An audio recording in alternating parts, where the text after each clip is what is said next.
Assalamualaikum warahmatullahi wabarakatuh. Saya buat video ini untuk diri saya sendiri, untuk mengingat ilmu supaya saya nggak lupa yang saya mengguli. Kita sama-sama belajar. Yang pertama kita mau mengecek. Nah, ini alat. Ini saya ada punya alat untuk mengetes AC. Ini bisa dipakai untuk tes AC mobil maupun AC kulkas maupun AC rumah tangga. Ini namanya manifold atau manometer tentunya seperti ini, binatangnya tentunya seperti ini. Saya ini pakai yang dua, yang untuk tegangan rendah, tegangan tinggi. Nah, ini alatnya. Ini kopler untuk menghubungkan ke tempat mobil ini. Nah, ini ada selangnya. Ini meternya. Ini yang ke replikan atau ke freon. Nah, ini freon sudah ada freon. Nah, ini saya pakai R134A. Ini untuk freon mobil atau untuk kulkas, ini bisa nih, untuk kulkas rumah tangga. Saya sering pakai untuk satu mobil ini 2 kaleng aja nih. Sudah 2 kaleng ini nggak ada perubahan, berarti lain di freonnya, berarti bisa di kompresornya. Nah, ini saya punya peliharaan murah. Nah, sedangkan untuk kompresor itu perlu pelumasan. Kita menggunakan oli kompresor ini. Oli kompresor ini kita pakai untuk olinya itu dari botol ini.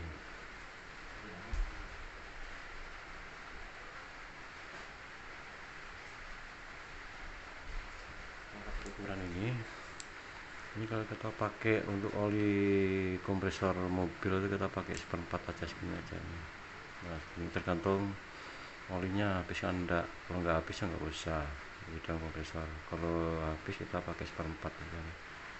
1/4 kebanyakan pakai 1/4, sampai setengah, satu kebanyakan 1/4 aja segini.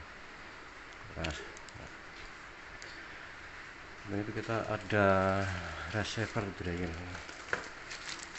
Saya punya receiver dryer, saya ini masih baru nih, kemarin mekar itu kopinya. Receiver dryer.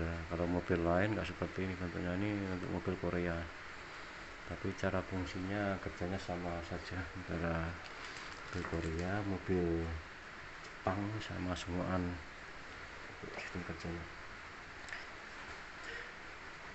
Kita ngecek yang pertama itu ini bagaimana kalau freon habis. Yang pertama freon habis, yang kedua ini sirkulasi tersumbat. Yang ketiga air di dalam sirkulasi. Yang keempat ini kompresor jelek. Nah, nanti kita jabarkan satu persatu.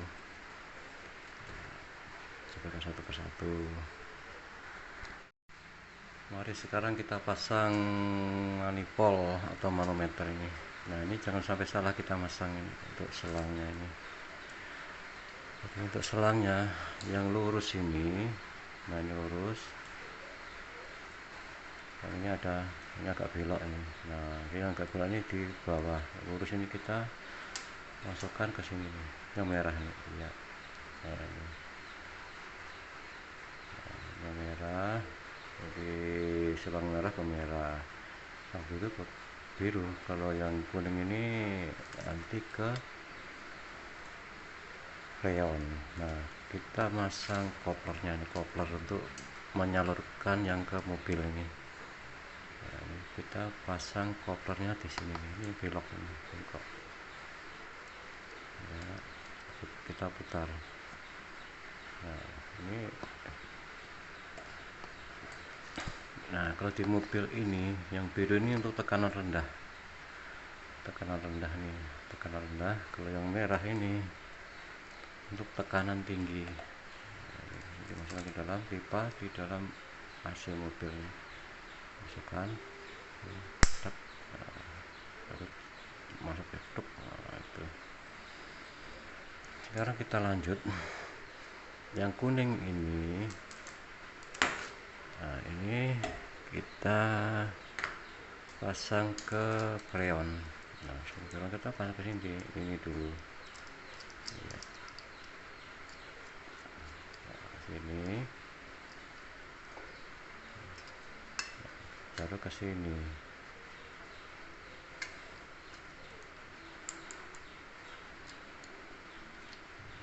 Kita masukkan di kaleng freon.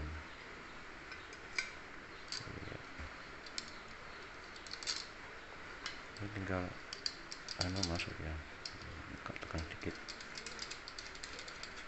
Nah, untuk membuka freonnya ini kita putar ke kanan karena nanti sini ada lubang, ada jarumnya.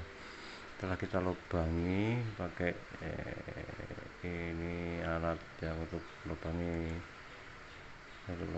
baru kita putar ke kiri. Nah, supaya freonnya naik ke sini, ini ke manifold, dan kita lihat di sini. Ini cara masang freonnya. Tapi sekarang kita pelajari bukan di situ, kita untuk melajari menganalisa yang 4 tadi itu. Yang 4 tadi yaitu freon habis, nah, sirkulasi tersumbat, ekspansinya itu sama air di dalam sirkulasi sama kompresor jelek. Jadi sebelum kita mengecek 4 tadi, ini yang kopler yang biru kita masukkan di tekanan rendah di dalam mobil ini. Yang merah kita masukkan ke tekanan tinggi di dalam mobil. Mesin masih mati, dalam kondisi mati.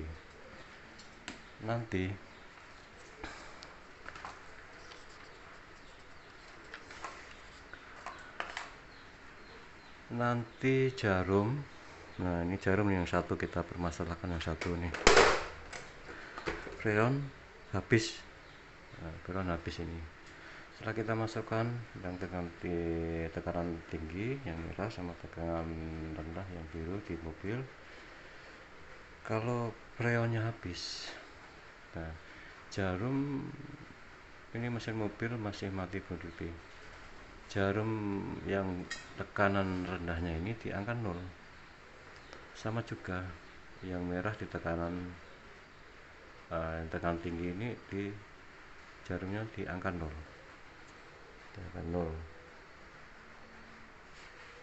Nah, misalnya kalau dalam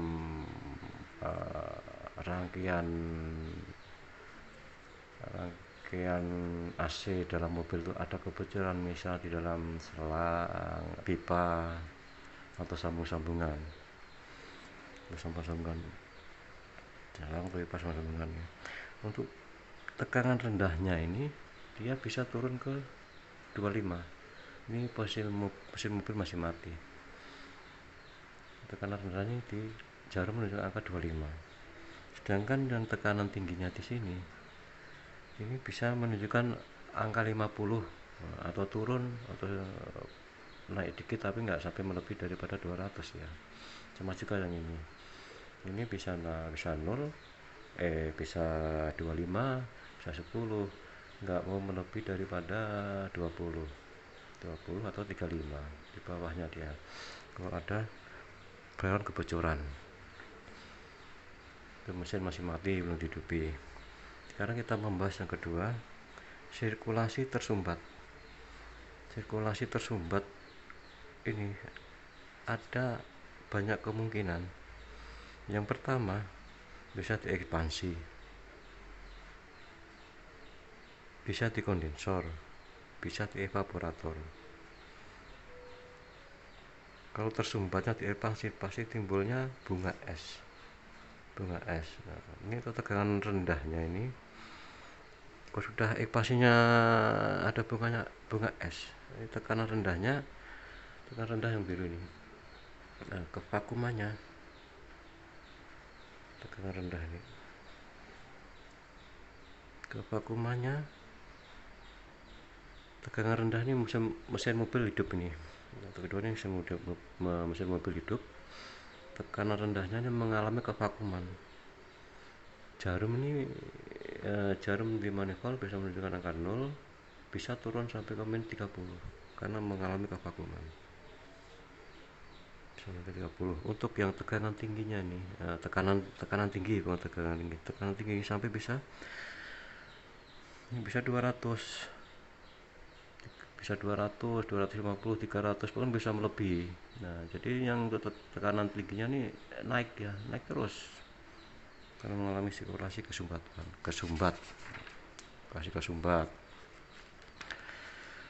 Kita dilanjut membahas yang ketiga nih. Misalnya di dalam sirkulasi ada airnya nih. Nah, jadi air di dalam sirkulasi, tekanannya tekanan ngaco ini mesin hidup nih, dalam kondisi mesin hidup. Yang 2, 3 ini mesin hidup. 2, 3 mesin hidup. Yang fase pertama itu dalam keadaan mesin mati tadi. Di 2, 3 ini dalam kondisi mesin hidup. Dalam mesin hidup ini air di dalam sirkulasi atau air ada di dalam sirkulasi. Nah, ini tekanan rendahnya ini ngaco nih, tekanan rendahnya ngaco, bisa tinggi, bisa turun. Nah, ini ngaco, namanya ngaco. Tekanan tingginya, tekanan rendahnya ngaco, tekanan tinggi juga ngaco juga, bisa naik bisa turun. Tekanan rendahnya ini bisa di angka normalnya 25 sampai 35. Ini bisa naik 50, bisa naik sampai 75, nanti turun lagi. Nah, inilah di dalam sirkulasi ada di dalam sirkulasinya ada air ini. Nah, jadi bisa naik 50, lebih dari batas ambang normalnya, bisa 75, bisa naik lagi, bisa turun lagi dia. Nah, untuk tekanan tingginya ini normal ya,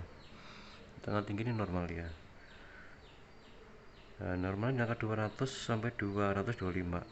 Bila bisa turun bisa naik dengan tinggi ini, bisa turun bisa naik, bisa 200 turun ke 225, turun lagi 150 PSI dengan tingginya. Jadi sama juga yang rendah ini bisa ngaco juga nih, bisa turun naik nah, di situ mengalami bunga es. Penyebabnya kenapa ini bisa ada bunga es di dalam sirkulasi AC mobil itu? Ini penyebabnya satu, bisa pengisian freon ini. Nah,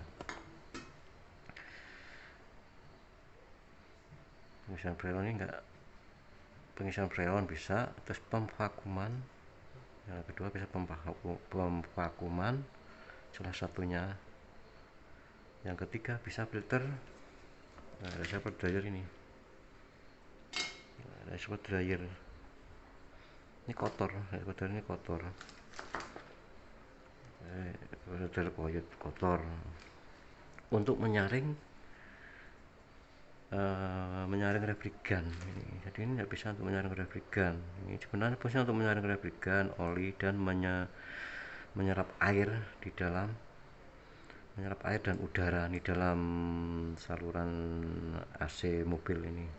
Kalau ini udah kotor, nggak bisa menyerap air, nggak bisa menyerap udara, oli, replikan.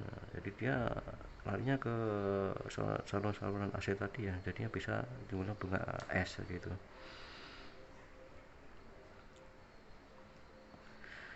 pasti sudah dipastikan reseptor drainnya kotor ini, jadi kita perlu diganti kalau sudah ada bunga esnya di dalam. Nah itu sudah tadi sudah kita bahas yang ketiga. Sekarang kita yang keempat. Yang keempat ini kompresi jelek di dalam kompresi ini. Kompresi jelek ini kompresor AC ini mengalami kelemahan, dia pistonnya atau kompresnya di dalamnya itu enggak bisa mengisap maupun memompa refrigeran. Harusnya mompanya bisa 500 PSI, tapi di sini dia lemah, paling cuma 200 PSI atau 100 PSI di situ.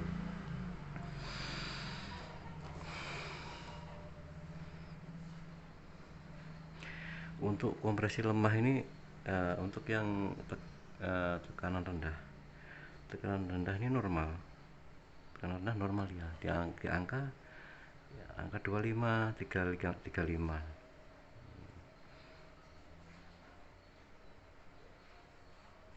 Ini normal ya, yang di tekanan rendahnya normal. Nah, untuk yang di tekanan tingginya nih, yang merah ini tekanan ini bisa 150 PSI. Dan kalau digas ke 3000 rpm digas ini baru mau naik. Nah, ini normal kan 200 sampai 225. Nah, tapi dia ini turun tadi ke 150 PSI. Setelah digas nih baru naik dia. Baru naik. Ini dia nggak sampai ke 200 atau 225, ini 150. Setelah digas baru naik dia. Naiknya lari ke 200 atau 225. Setelah naiknya ke 2000 rpm baru bisa naik. Itu pasti dipastikan kompresor lemah, perlu diganti. Untuk itulah kita saling mengingat cara-cara mengatasi AC mobil tidak dingin. Video ini saya buat untuk diri pribadi saya, bukan untuk umum. Kalau umum mau melihat tidak apa-apa, cuma untuk mengingatkan saya saja. Begitu, demikian, dan terima kasih. Ya untuk video yang selanjutnya nanti kita langsung praktek ke mobil nanti tuh. Nah ini dan nanti langsung praktek ke mobil, tapi nunggu waktu setelah ada waktu. Sekian dari video kami, sekian dan terima kasih. Wassalamualaikum warahmatullahi wabarakatuh.